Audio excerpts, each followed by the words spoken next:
कुछ ऐसे भावुक जन हैं कि वो कहते हैं, आप कहते हो करोड़वें अंश में दुर्गा जी हैं श्री राधा रानी के। हम नहीं कह रहे। पद्म पुराण पाताल खंड अध्याय 81। जब तत्व की चर्चा होगी तो एक है, जो श्री कृष्ण है वही काली है, जो काली है वही श्री कृष्ण है। मुझे समझने में इतना भी भेद नहीं। जिधर देखो उधर वही परम तत्व है, इसलिए कोई छोटा नहीं। जहां तुम जो हो, देवी उपासक के लिए सर्वोपरि देवी, सब उनके नीचे। शंकर उपासक के लिए शंकर जी सबसे, उनके सामने। कृष्ण उपासक के लिए कृष्ण सर्वश्रेष्ठ, राम उपासक के लिए राम। हमें कोई संशय नहीं, क्योंकि वही तत्व बैठा हुआ है। तो हनुमान जी बन के शंकर जी ही चरण पकड़े राम जी के, और राम जी सेवक बन करके रामेश्वर की स्थापना करते। पर जब लीला में आएगा तो एक स्वामी बनेगा, एक सेवक बनेगा, विविध प्रकार की लीलाएं होंगी। अपने उपास्य देव अपने लिए सर्वोपरि हैं, उनके समान कोई नहीं। तर्क की जरूरत नहीं, मान्यता की जरूरत है। ये सबको मानना चाहिए, एक ही तत्व है, उसमें कोई अंतर नहीं। तो लीला रसास्वादन पाने के लिए चरणों में जाकर के अपने अपने गुरुजनों की आराधना करो, खूब नाम जप करो। जब लीला चरित्र का प्रकाश होगा तब आप जान पाओगे। आप सर्वोपरि मानेंगे तभी तो आपका मन आराध्य देव में पूर्ण समर्पित होगा। और जब आप अनुभव करेंगे तो सब रूपों में मेरा ही आराध्य देव है, ऐसा आपको अनुभव होगा। एक प्रश्न किसी ने किया कि आप जो प्रायः ये कहते हैं कि श्री जी सर्वोपरि और उन्हीं के अंश से दुर्गादि शक्तियां हैं, तो मुझे चुभता है कि जैसे आपकी इष्ट राधा महारानी है, ऐसे हमारी इष्ट माता जी हैं। तो आप कहते हो करोड़वें अंश में दुर्गा जी हैं श्री राधा रानी के, तो हमको भी तो चुभता है कि आप कहते हो। हम नहीं कह रहे। तस्मात् शास्त्रम प्रमाणम ते कार्याकार्यो व्यवस्थित हो। पहली बात तो हमारी श्री जी क्या है, जब हम श्री जी से चित्त जोड़ेंगे तब पता चलेगा। और दूसरी बात है कि जो शास्त्रों में लिखा है उसे, पद्म पुराण पाताल खंड अध्याय 81, भगवान शिव कह रहे हैं, बहुत ध्यान से सुनिए। अंतरंगैस्तथा नित्य विभूतैस्तैश्चिदादिभिः गोपनादुच्यते गोपी राधिका कृष्ण वल्लभा देवी कृष्णमयी प्रोक्ता राधिका परदेवता सर्वलक्ष्मी स्वरूपा सा कृष्णाह्लाद स्वरूपिणी तथा सा प्रोच्यते विप्र लादिनीति मनीषी भी। ध्यान से, तत्कला कोटि कोट्यंसा दुर्गाद्यास्त्रिगुणात्मिका सा तो साक्षात् महालक्ष्मी कृष्णो नारायण प्रभु नैतयोर्विद्यते भेदः स्वल्पोऽपि मुनिषत्तमो इयं दुर्गा हरिरुद्रः कृष्णा शक्र इयं शची सावित्री इयं हरिर्ब्रह्मा धूमोर्णासौ यमो हरिः बहुना किं मुनिश्रेष्ठ बिना ताभ्यां न किंचन चिद चिद लक्षणं सर्वं राधा कृष्णमयं जगत् इत्थं सर्वं तयोरेव विभूतिं विद्धि नारद न शक्यते मया वक्तुं वर्षकोटि शतैरपि। भगवान शंकर कैलाश में विराजमान हैं। देवर्षि नारद जी शनकादि बड़े बड़े महापुरुषों की सभा लगी हुई, उस सभा में कह रहे हैं, नारद जी को संबोधन करके भगवान शिव कह रहे हैं, नारद जी, ये जो श्री कृष्ण प्रिया राधा है, ये महाचैतन्य शक्ति स्वरूपा जितनी भी देवियां हैं, ये सब इनके अंश से प्रकट हुई है। ये अंतरंग विभूति हैं, इसीलिए इनको कोई जानता नहीं। अत्यंत गोपन तत्व है, इसीलिए इनका एक नाम गोपी है। श्री कृष्ण सदैव इनकी आराधना करते, इसलिए नाम इनका राधा है। और ये सदैव श्री कृष्ण की आराधना में रहती, इसलिए इनका एक नाम राधिका है। ये और श्री कृष्ण दो नहीं है। श्री कृष्ण में राधा है, राधा में श्री कृष्ण है। ये राधा परा देवता है। जितनी भी लक्ष्मी आदि शक्तियां सब इन्हीं के अंश से हैं। आपको भगवान का आह्लाद कहा गया है, आह्लाद।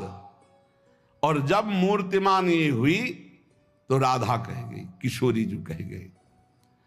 और तत्कला कोटि कोट्यंसा, भगवान शिव बोल रहे हैं, तत्कला कोटि कोट्यंसा दुर्गाद्य त्रिगुणात्मिका। दुर्गा आदि जितनी त्रिगुणात्मिका दैवी शक्तियां हैं, ये इनके कला से करोड़वें अंश में प्रकट है। यही प्रकट है पर करोड़वें अंश में प्रकट है। हम नहीं कह रहे, ये भगवान शिव कह रहे हैं। जो राधा कृपा कटाक्ष पढ़ते हैं वो पढ़ के देखे, आखिरी में भगवान शिव कह रहे हैं, क्रियेश्वरी मखेश्वरी स्वधेश्वरी त्रिवेद भारतीश्वरी प्रमाण शासनेश्वरी। हमारे यहां सुधा निधि में महाप्रभु हरिवंश चंद्र जी कह रहे हैं, प्रेमणा सन्मधुरोज्वल हृदय संगार लीला कला वैचित्री परमावधि भगवता पूज्य विकापी शता ईशानी च सची महासुख तनु शक्ति स्वतंत्रा परा श्री वृंदावन नाथ पट्ट महिषी राधयु सेव्यामम।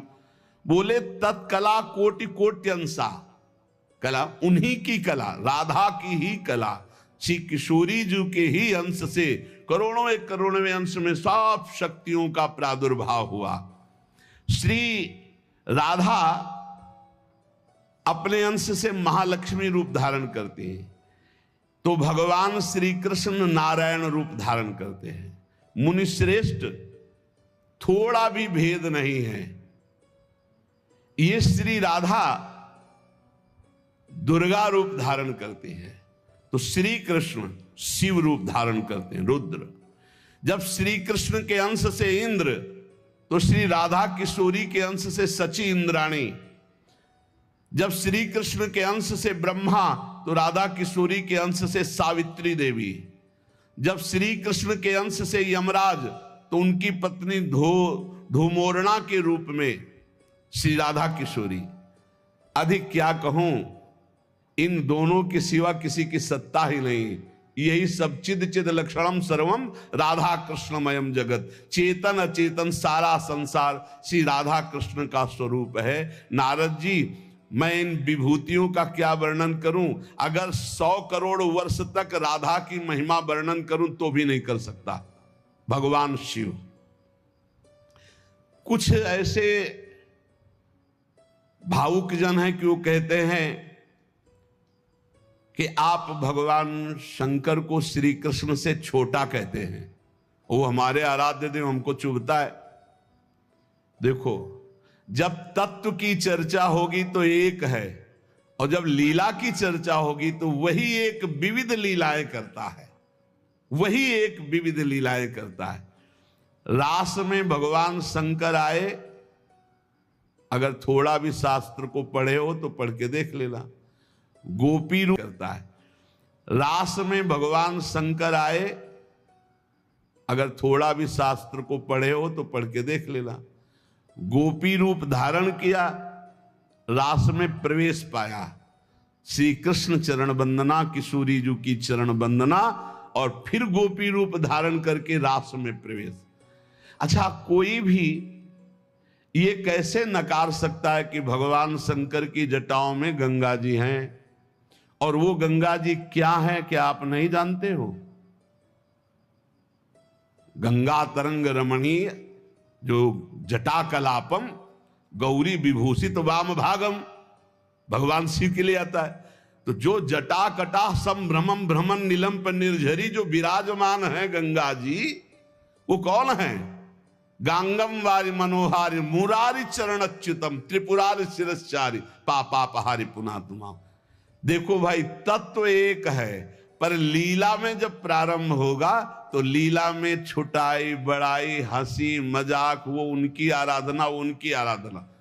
तत्व एक है। अभी आप यहां सुन रहे हो कि जब श्री कृष्ण शिव रूप धारण करते हैं तो राधा किशोरी दुर्गा रूप धारण करती, यही है, कोई और थोड़ी है। पर जब लीला की बात आती तो वही भगवान शंकर गोपी रूप, आज भी भगवान गोपेश्वर का श्रृंगार होता है गोपी रूप में। शाम टाइम जल नहीं चढ़ता, नथुनी बाला और सब चुनरी धारण करके भगवान शिव गोपीश्वर के रूप में विराजते हैं। भगवान शंकर गंगा जी को नेत्रों से भी रोक सकते थे, लेकिन जटाओं में धारण किया कि श्री कृष्ण का चरणामृत है, वामन भगवान का चरणामृत है, वामन के रूप में श्री कृष्ण ही है। प्राणाधिक प्रियतमा सर्वाभ्याः सुंदरी परा, सर्वयुक्ता च सौभाग्य भाग्नि गौरवान्विता। हमारी जो श्री किशोरी जो हैं, एक यहां बात ध्यान रखनी है कि एक प्रश्न और आता है सभा में, जब चर्चा होती है तो उसको सुनकर के लोगों के अंदर प्रश्न आता है कि शिव पुराण में लिखा है कि भगवान शंकर सर्वश्रेष्ठ है, देवी पुराण में लिखा है कि इन्हीं से सबकी उत्पत्ति है, आप गणेश महिमा को देखो तो यम ब्रह्म त्वम ब्रह्म, सब कुछ जिस पुराण को देखो उसी से सृष्टि हुई है। इसका मतलब क्या है? गलत है क्या? जब तुम शिव पुराण पढ़ोगे तो शिव तत्व से ही सबकी उत्पत्ति है, सब कुछ शिव तत्व है। पढ़े हैं, जैसे यहां कहा भगवान शंकर ने चिद चिद लक्षणम सर्वम राधा कृष्णमयम जगत, ऐसे कहा गया है हे भगवती हे भगवान, आपसे ही सृष्टि प्रकट है शिव पुराण में, क्योंकि जितनी माताएं हो सब भगवती हैं और जितने पुरुष हैं वो सब हे भगवान शिव आपका ही स्वरूप है। चराचर जगत शिव और पार्वतीमय है। भगवान का ऐसा लिंग प्रकट हुआ शिव जी का कि 100 कल्प तक ब्रह्मा जी उतरते चढ़ते रहे, पार न पाया। फिर भगवान विष्णु उसमें पढ़ना शिव पुराण में, हम तो पढ़ करके बात कर रहे, आर पार नहीं पाया। भगवान शिव से ही नारायण का प्रादुर्भाव होता है, भगवान का प्रादुर्भाव होता है, भगवान शिव से ही ब्रह्मा का प्रादुर्भाव होता है। जब देवी भागवत पढ़ो तो सब कुछ देवी जी से प्रकट हुआ, तो क्या झूठा है क्या? पुराण कोई झूठे हैं क्या? तो अगर उनसे प्रकट हुआ तो इनसे कैसे? भागवत पढ़ करके देखो तो श्री हरि से, नाभि कमल से ब्रह्मा, ब्रह्मा की भ्रकुट से शंकर, रुद्र का अवतार। उधर पढ़ करके देखो तो उन भगवान शिव से ब्रह्मा और श्री हरि प्रकट होते हैं। देवी भागवत पढ़ करके देखो तो देवी शक्ति, ये है क्या? तत्व।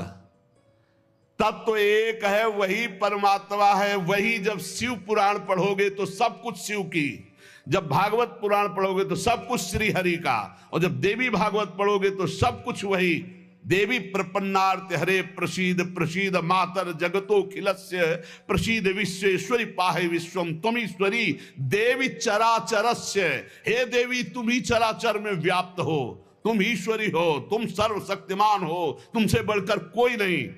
क्या समझते हो?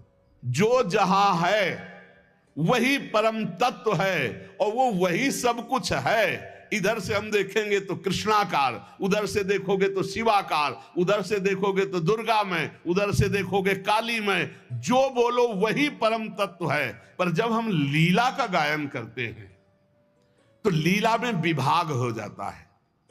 वही एक परमात्मा, वेद कहता है एकोहम बहुश्यामा, मैं एक बहुत रूपों में हो जाऊं।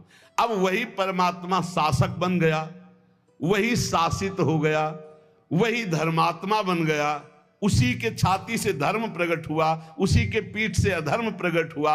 अधर्म करने वाला दंडनीय हो गया, धर्म करने वाला बंदनीय हो गया। लेकिन दंडनीय और बंदनीय में दोनों में एक तत्व विराजमान है, तत्व में अंतर नहीं। ये जो समझते नहीं ना, लीला को समझते नहीं है और तत्व को समझते नहीं, तो ये झगड़ा करने लगते हैं कि शिव को छोटा कैसे कह दिया। पूछो शिव जी से जाके, अरे उनको देखो तो रात दिन भगवत श्री हरि चर्चा करते रहते, और हरि को देखो, उनसे पूछो जाके कि तुम्हारे आराध्य देव कौन है, बोले कि शंकर। हरि से पूछो कि तुम्हारा गुरु कौन, बोले शंकर। और शंकर जी से पूछो तुम्हारा आराध्य देव को, बोले हरि। और हम आपस में लाठी चलाएं। अरे वो एक है, वो एक है, वो अनेक है। अनेक होते हुए भी एक है, एक होते हुए भी अनेक है। इस बात को समझो। जब देवी भागवत, तो देवी ही सब कुछ है, देवी के ही अंश से राधा है, समझिए आप। जब हम वृंदावन से बोलेंगे तो राधा के अंश से देवी है। जब आप शिव पुराण से बोलेंगे तो शिव के अंश से हरि हैं, और जब भागवत पुराण से बोलेंगे तो हरि के अंश से शिव है। आप इस बात को समझिए। जब लीला का बात, लीला प्रसंग आएगी तो उसमें भेद हो जाते हैं। जैसे ब्रह्म ऋषियों ने विचार किया कि इन तीन महान भगवत स्वरूपों में कौन सबसे बड़ा है। क्या उन ब्रह्म ऋषियों को पता नहीं कि हरि ही ब्रह्मा है, ब्रह्मा हरि ही शिव है, शिव ब्रह्मा और हरि में किंचित मात्र भेद नहीं। स्वयं भगवान बोले मैं ही हर हूं, मैं ही विधि हूं, मैं ही हरि रूप हूं। जगह जगह वर्णन है।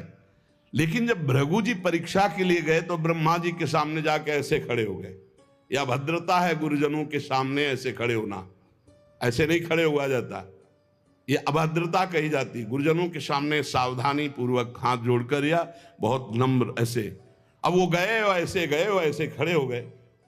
ब्रह्मा जी ने कहा तो सभा की मर्यादा के विरुद्ध है, पर भृगु जी उनके पुत्र हैं, थोड़ा गुस्सा आया पर शांत रहे। शंकर जी के पास गए, बोले आओ भाई, बहुत दिनों बाद आगमन हुआ भृगु जी से। बोले हम तुम्हारे गले नहीं लगते हैं, परम पवित्र रहते हैं। उठाया त्रिशूल उन्होंने, हमको। भृगु जी शांत होकर के वहां, और भगवान हरि के पास गए, सैया में पड़े हुए थे, सीधे लात मारी जाके, सीधे छाती पे लात। भगवान उठे और कहा मुझे पता नहीं था आप आ रहे हो, नहीं आपकी अगवानी करता, और चरण दाबने लगे। बोले आपके चरण बहुत कोमल है, मेरी छाती बहुत कठोर, कहीं चोट तो नहीं लग गई। और आज के बाद जब जब अवतार भी लेंगे तब तक आपका भृगु चरण चिन्ह ये हमारे छाती पे बना रहेगा, ये हमारा बड़ा सौभाग्य हो। आंसू आ गए भृगु।